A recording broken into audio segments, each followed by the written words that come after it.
Yes, before we get into this one, ever since I used the phrase wisdom of the wang in a video, people were asking me to make merch of it. So I made some, one with the influence of coffee, naturally one influenced by whiskey, and of course one with the influence of the crown. And so they're linked down below. I got t-shirts, hoodies, bags, pillows, cups, stickers, the works, so do check them out if you're so inclined. Now, you know, 3 people sent me this a couple of days ago. To quote Jesse Lee Peterson, amazing.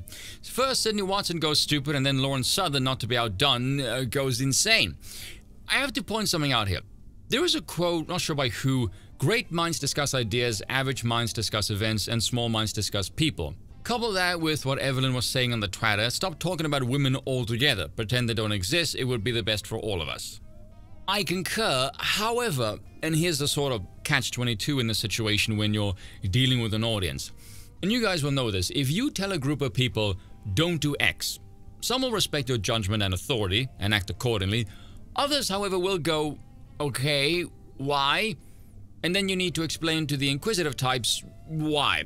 So with that in mind, let's see why Lauren is losing her mind. Again, interrupting, you know the works. We're supposed to be better than this. We used to lambast societies where women couldn't vote or get educated. Yeah, and then we saw the consequences of women getting the right to vote and getting educated.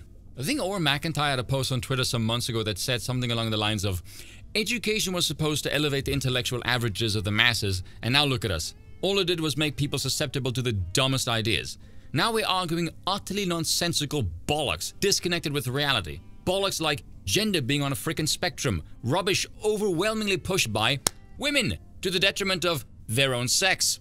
So clearly getting women educated has not resulted in a boon for women. Secondly, Lauren, those are not the reasons we bash those societies and the regimes. It just happens to be features. And now these influencers see that shit and think, yes, perfect. Burqas for everyone. Multiple wives. That is quite the straw man. No Western right-winger thinks this, by the way. You really are not helping your case, you love. All of them illiterate. I don't want to be able to have a conversation with a single woman. Again, hell of a straw man. Secondly, you may as well be illiterate, given that when you present an argument to your average female in the 21st century, they can't even engage in the bloody argument in the frickin' first place. Love it.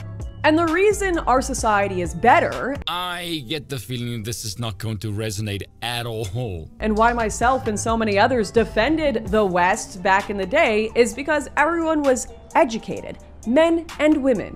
The reason you defended Western ideals is because of education? Do you see now why I said she's gone insane? Women literally educate our children. And do we produce smarter kids now? No. You spoke about literacy a few moments ago. Have you read the stats about the current state of American education? Have they gotten better since you have been on the political scene? No. So what the hell about this apparatus were you championing exactly, and on what grounds? We get dumber men when women aren't educated. If I were you, I would shut up very quickly about dumber men, considering what you have said in this clip. And bear in mind, we're not even 40 seconds into this thing, and she posted this on her own frickin' Twitter. This is typical feminist girl boss bullshit. And this is the reason everyone wants to come to our society, because it is more intelligent, more literate. I think TikTok challenges alone being a thing would quickly go pound for pound in challenging your assessment that the West is more intelligent than literate. People are more capable of engaging and building community. Women and men who are higher educated, way less likely to divorce. Way less likely. Now, unlike Lauren, I like to do my homework, so I went to go and read that study that she just pulled up, and I found something rather interesting and more than a bit disturbing. Notice this part, personality traits that facilitate education also facilitate relationships. In popular thought, the first trait people tend to link with educational attainment is intelligence. The relationship between intelligence and level of educational attainment is linear, and high intelligence also predicts lower rates of divorce. However, personality traits may contribute to educational success even more than intelligence. The traits that predict educational success also predict lower likelihood of divorce. The Big Five model is a good place to start. Agreeableness is a Big Five personality trait related to cooperation and pro-social behavior. It is a stronger predictor of university success than intelligence. The relationship between agreeableness and academic performance may be twice the magnitude of the relationship between intelligence and academic performance. Of the Big Five, you know what 2 traits women score higher in than men? Neuroticism and agreeableness. It's amazing, Lauren, you tout being educated as a predictor of lower divorce rates whilst linking a study that shows being agreeable may be the primary factor that determines academic success, not intelligence. Geez, I wonder if having an agreeable spouse might be a factor in lower divorce rates. This coming from a woman who spoke about literacy just a few seconds ago, who uses an article that she clearly didn't fucking read. Again, not even a minute into this. And that family unit, so integral. And yet we want to go back in time instead, go back to the Stone Age, to the values of the people who are literally escaping those countries to come here because it's created such shit cultures. Again, no right-wingers advocating for non-Western ideals. Unless you count democracy and liberalism as Western ideals, in which case, yes, I'm a right-winger who does not advocate for those things. The left imported all of this. I don't want to hear a peep, a bo peep from them about the sexism of young British boys. They did this. And now you've got all of these new influencers on the right that say I've changed. You claim to be a right-winger and you champion education just a few moments ago. Anyone with even a modicum of sense knows the universities are a breeding ground for all of this BS, and it's been this way for decades now. There is a reason why Yavin said drive a tank through Harvard Yard. This alone should instantly ostracize you from any serious political discussion. I've become some sort of feminazi now, that I shouldn't be critiquing any of this. It's the first thing you said that I'm so far agreeing with, actually. That I shouldn't even be online at all, commenting on politics whatsoever. Yeah, keep going. Let me tell you, right now, I have not changed on this subject one bit. Then why are you being called out by so many people? Not one bit.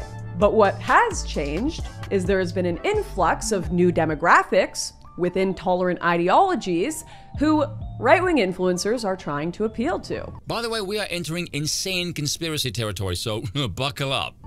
Because there's just as much money in mass migration to be made from the left as there is in the right. If you're watching, scratching your head thinking, right-wing influencers are making money from mass migration, how? Who the hell are you talking about? Yeah, your guess is as good as mine, because I don't know what the hell this woman is smoking. And they want to make sure that money's making its way around to everyone, including themselves. So, to make this clear, millions more people with different ideologies come into our countries, and that becomes millions more people to make money off of. On super chats, on events, everything. Who cares about morals? Who cares what right-wing actually thought 10, 15 years ago?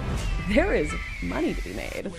You're gonna have sex with any guy they want to. You're supposed to have sex with him whenever he says. Women simply just don't care. Care too much about the bitch. This is the perfect example that you can be dumb as a girl and make it through life, bro. What? No. What did you say? Fuck the woman! Fuck the woman! If your dad cheated on your mom, how would you feel?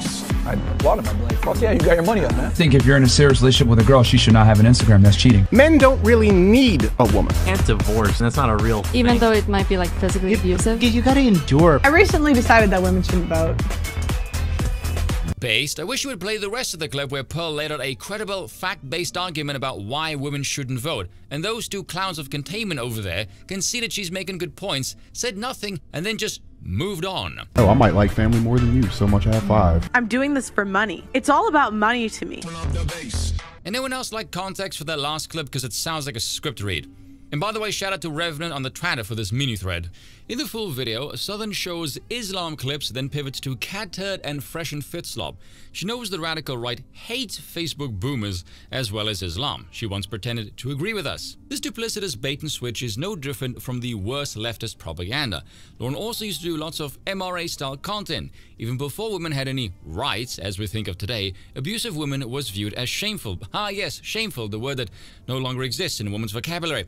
Euro cultures never treated women as badly as Islamic cultures still treats them today. She is well aware of this. She knows exactly how dishonest this is. She knows the delineation between boomer canted Babylon B-slop and the actual radical right. This is a very deliberate misinterpretation. Agreed, if you think cat turd is dissident anything, you're not to be taken seriously, frankly. And the phrase radical right, very loaded, especially without context. Radical compared to what?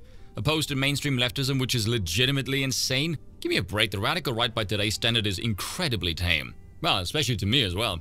And honestly, the Red Pill Mask Bro podcasters belong in the same milieu as well. They don't have any political convictions, they're just obsessed with hoes and pussy. Interesting distinction, by the way, because Lauren, much like Sydney, made it a money issue. and for some reason mentions politics, and I happen to concur with Revenant, they're just in it for the shag and attention. Lauren knows all of this, and she knows because she used to hang around Gen Identity and ID Europa and talk to people like Jared Taylor and Stefan Molyneux. So there is no way this can be anything other than an intentional misinterpretation. Indeed, and from Sovereign, be honest, Lauren, the American right is not defined by Islamic values or the red pill sphere. This is a completely disingenuous straw man. We don't want women walking around in burqas or being completely uneducated and stupid. True, they're educated and already stupid. We just want them to embrace traditional values and to stop constantly running cover for feminism and the sexual revolution. This isn't Islam or the red pill, it's basic conservatism. You're intentionally ignoring and obfuscating this obvious point. Indeed. Now, what can I add to this? Well, first and foremost, I have noticed, which is a very dangerous thing to do, especially when I'm the one doing it, but there is a glaring influx of so-called conservative women on the Twitter who are dropping some seriously stupid takes lately. Takes that if you remove the name and you just read them as is, you would swear they came from feminists. And in a volume that makes me rather skeptical because it doesn't feel organic. Frankly, it feels coordinated in some fashion. And from the ones who aren't new, who have a history, which just makes it that much worse. Especially from someone like Lauren, considering the type of political characters she used to hang around with that got her name out in this sphere. And then whom she ended up marrying, having a kid with, divorcing, and then says this kind of bollocks. Not only does that diminish her credibility, but it borders on cartoonish levels of stupidity. Then again, much like Sydney, she doesn't actually say anything of value. Nothing about the role of women in the current state of affairs. No, just some conspiracy theory bollocks about influencers favoring mass immigration and making dosh. Lauren Southern is also an influencer of some sorts, and is now a single mother. Wonder why she'd be hopping on board the man-hating feminism train now. Oh well, it's a mystery. Also, has anybody else noticed the only ones complaining about the red pill manosphere crowd are liberal women? Oh, no, conservative women. Get freaking real. There's this weird habit going around that I've seen, conflating content creators and influencers and treating them as if they're synonymous whenever a political persuasion is added to the mix, even when it makes absolutely no sense to do so. Like Revenant said, they don't have any political convictions. Why Lauren is trying to portray it like they do, I imagine is because she's trying to sell a point to her audience. How effective that is, I don't know. I'm not her audience, and I frankly think she's full of shit. But I want to go a little deeper into this overall problem. Not more complex, mind you, just deeper. Boys and girls, when they go through puberty, girls enter womanhood and they can produce offspring. Boys grow taller, they grow stronger, they develop muscle mass, they become aggressive, territorial. Why? Because that is to provide for the females and protect the young. Look at any society, look at any tribe, civilization, since the dawn of time. No matter how sophisticated they are, if you boil away the superfluous, you will find the men accrue resources. Whether this is actual resources, wealth, reputation, status, whatever is valued by the collective, and this will allow access to mating and the chance to pass on your genetic material. This is how all civilizations continue to exist, by the way. In many ways then, females get to influence the behavior of men by behaving in a manner that is suited to courting their attention. There is always an exchange of some kind when it comes to gaining access to sex. If, however, this basic resource exchange model is disrupted by, say, the woman being able to accumulate resources as well, for example, and worse yet, your society devolves into a rat race of only resource accumulation and nothing else, you will find the women becoming utterly shameless in their conduct because the methodology used to catch the attention of something that is designed to accumulate the resources for a woman, a man, is no longer attached to a low time preference goal of attracting a mate and producing a family, but rather a high time preference goal of extracting wealth for the sake of material prosperity and bugger all else. And what is the main weapon in a woman's arsenal for this task? Sex. Gone is the respectability, the etiquette, the purity. All of that is a hindrance in the high time preference game of chasing money. And while this methodology might make you money, it also scars you in the process, like a drug dealer who's also a drug user. And with every dollar, another scar is made. This is all well and good for the moment, but nothing lasts forever, and that includes your looks and sex appeal. Women think this behavior is completely normal because they're told any man who finds this behavior off-putting and abhorrent is merely oppressing them. And because they have no capacity to think for themselves or self-awareness, by the time that kicks in, it's often far too late. Tragic, but we live in a free society where people are free to be stupid and also free to suffer the consequences of their stupidity. don't say you weren't warned. If you parade around like an object for sale, don't expect other people to treat you as anything more than just that. Women are not valid for what they can do as people. They are valid for what they can do as women, which is produce children. The same way men are valid for what they can do, which is damn near everything else and better than women. So with all of that being said, because Lauren for some bizarre reason doesn't understand how social media works as well as I do, shocking, God bless the Wang wisdom. Now I've said previously, I don't like the red pill movement. I might do a video on that separately because I've seen people asking me why. However, I will defend the red pill manosphere on a marketing basis. Look at the current state of things. We are a circus freak show, stricken with cerebral palsy and blitzkrieged on acid, which is an amusing way of saying we're banjacks beyond all sanity and reason.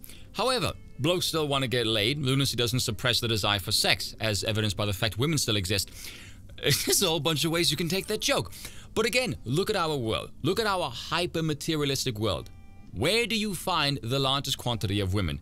Digitally. And in what condition? Scantily dressed, shameless, objectified. That's modernity. That is the norm you're inundated with. So naturally, if that is what the market is saturated with, guess what the market is going to teach men to try and purchase? Those objectified women. Again, women never seem to pause, look at this content and go, why is this a thing and why is this growing in popularity? They can never take accountability for anything, as if they're immune to it. As if they can just course through life and do absolutely anything and the world will not respond negatively in some way ever. I'm a woman, hear me roar. Yes, they did. And that is why there is a market for hyper-masculine men, because they want you to shut the hell up. And then you wonder why more men are becoming aggressively anti-women and think they have the minds of children. Maybe because their behavior seems to confirm it. The market is not going to sell ways to trying to appeal to ladies if the majority of women carry on like sluts. Why on earth would the market do that, which is designed for mass appeal, catering to the smallest unit? Are simply not profitable. If women want men to be gentlemen, perhaps you can start by behaving like ladies. Secondly, and this is something a lot of conservative women don't want to acknowledge. I can probably guess why. But there is a lot of women who find hyper-masculine, borderline asshole-ish men attractive. You know why? Because no amount of politics can ever undo a woman's biological wiring, and a strong, assertive, borderline asshole-ish male signals to the female wiring, that thing has the capability of protecting me. And in a hyper-feminized society where women are starved of masculinity and real men, guess what they're going to find extremely attractive? Hyper-masculine men. Is anyone surprised there's a market for generating hypermasculine men? No! Hell, anyone could predict this if you happen to not be a moron. Lauren, through her inability to see reality and frankly learn from it, can't fathom the concept that the decisions, actions, and attitude of women is what is driving men away from women. Reality does not care about your stupid politics. The reality is women have a duty to produce children and carry on the species. That is how civilization functions. If you do not want to do this, you're in essence useless to men, and for the most part society overall. A society will not survive if you're all Florence Nightingale. That is simply not feasible. The ultimate irony, of course, is with someone like Lauren, is she's becoming the very stereotype that the manosphere warned men about. And if nothing else, just be wary of the fact that that's very, very funny. Cheers for watching, and once again, I apologize for nothing.